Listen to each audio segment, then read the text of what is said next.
Greetings, dear subscribers and casual listeners of my channel.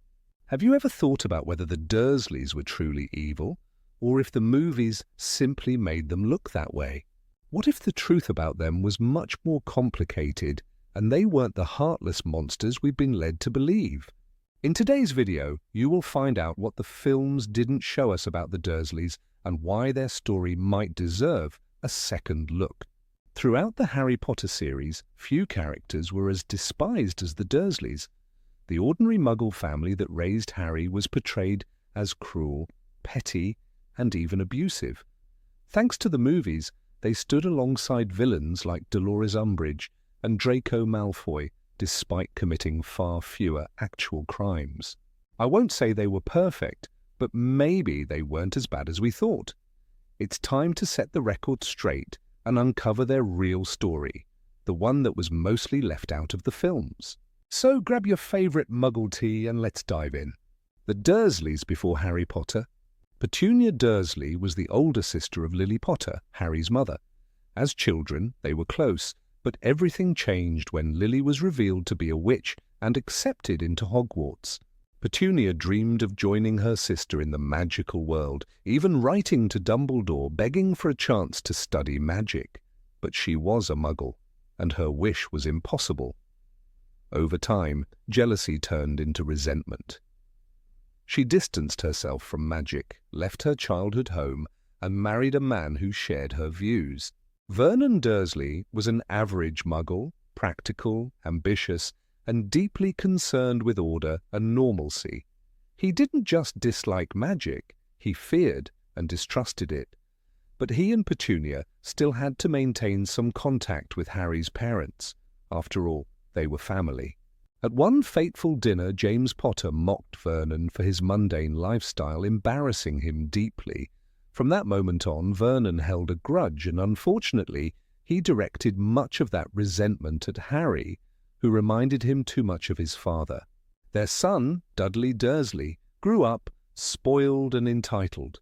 Given everything he wanted and never disciplined, he became a bully. But as we'll see later, even Dudley wasn't beyond redemption. Why the Dursleys disliked Harry? Their mistreatment of Harry wasn't random. It had reasons, even if they weren't good ones. Petunia resented Harry because he represented everything she had once wished for, but could never have. He was a wizard, just like her sister. He was kind, intelligent, and strong, qualities that made her own son look worse in comparison. And perhaps, deep down, she feared that his presence would bring danger to their home. Vernon disliked Harry because he was the spitting image of James Potter, the man who had humiliated him years ago. That bitterness never faded. And as for Dudley, he bullied Harry simply because he had never been taught otherwise. He was a child raised without boundaries, and hurting others made him feel powerful. Were the Dursleys truly evil? Despite everything, I wouldn't say they were outright villains. Here's why. The Dursleys tried to keep Harry away from the dangers of the magical world. When they desperately blocked his Hogwarts letters, maybe they weren't just being cruel, maybe they genuinely thought they were protecting him from a world filled with dark wizards, Voldemort, and deadly spells. Over time, they showed moments of remorse. Petunia stopped Vernon from throwing Harry out after the Dementor attack. And in their final goodbye, she hesitated, as if she wanted to say something meaningful, but couldn't find the words. Even Dudley changed. He thanked Harry for saving him from the Dementors, and later, as an adult, kept in touch with him and Ginny. The Dursleys' fear of magic wasn't just stubborn ignorance, it was deeply rooted in their need for control.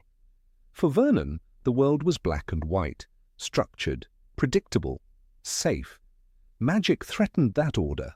It was chaotic, uncontrollable, and completely beyond his understanding.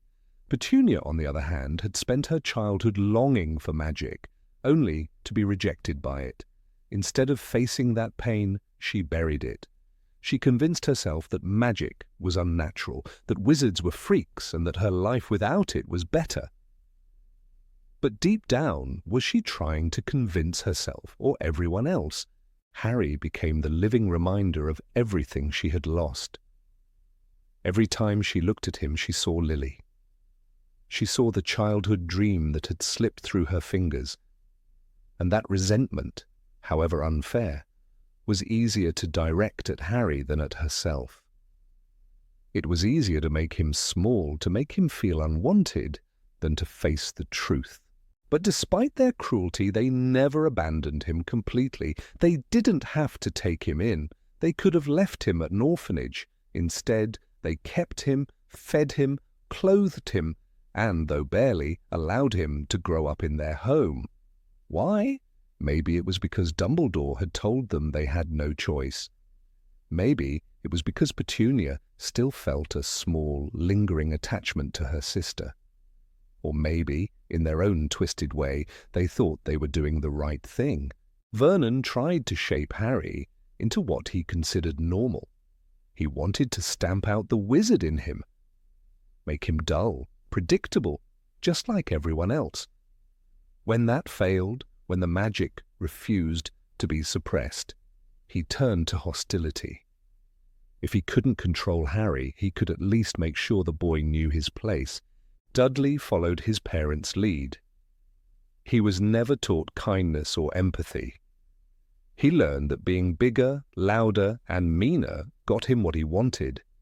And for years, Harry was his easiest target. But something changed. That moment in the alley with the Dementors was the first time Dudley saw Harry not as a punching bag, but as someone who had power, someone who saved him. It shattered the way he had always viewed his cousin. He never bullied Harry again after that. And in their last meeting, his quiet, "I don't think you're a waste of space," meant more than any grand apology ever could. Petunia had her own moment of hesitation. As she left Privet Drive for the last time, she turned back, as if she wanted to say something. Maybe she wanted to tell Harry that she had loved Lily, that she was sorry. But decades of bitterness were too strong. The words never came. Even Vernon, as stubborn as he was, didn't stop Petunia and Dudley from showing glimpses of regret. He huffed, muttered, acted as if he didn't care, but he didn't interfere. Maybe, on some level, he knew he had been wrong, but pride, that old familiar weight, kept him from ever admitting it. The real tragedy of the Dursleys isn't that they were villains, it's that they were ordinary people, too scared and too proud to change. They weren't beyond redemption. They had the chance to make things right, to build a real family with Harry, but they chose not to.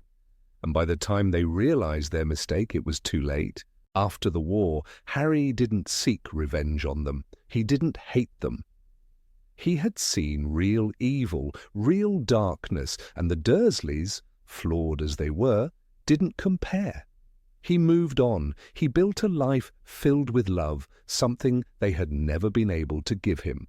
Years later, Dudley reached out. Maybe out of guilt, maybe out of curiosity. Maybe because despite everything, they were still family. Their meetings were awkward at first, filled with long silences and half-formed apologies, but over time a strange kind of understanding grew between them. They would never be close, but they weren't enemies. And sometimes that was enough. Petunia never wrote, never called. Maybe she was afraid of what she would have to say. Maybe she convinced herself that it was better this way. But when she passed away years later, Harry received a letter she had left for him. It wasn't long, just a few words written in shaky, uncertain handwriting. "I never hated you." And maybe, in the end, that was the closest to an apology she could ever give.